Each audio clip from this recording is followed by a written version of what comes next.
Assalomu alaykum بینندگان عزیز. امروز ما یک جای چخیل کرده سیت و پیوست کردنی کامپیوتر ها چخیل کرده پیوست کردنی کامپیوتر ها با کنکتر و وای فای راوتر رو می آموزیم. تماشا کنید، подписаться کنید این کانال و سونی کلاس رو موندن یادتون نکنید.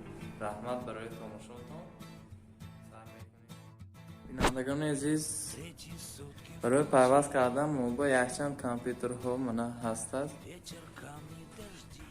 سیت و پیوست کردن به این خیلی کمتر در کار محاضی پیوست کردن این کار میکنه خیلی خوش شود. اگر میبرد کارگروز من پیوست لگی باشد همشه پیوست میکنیم با سیتوای کابل یکتا ویدیوم با همین کانالی ویدیو درس با ویدیوی چخه کره ساختن همین کابل چخه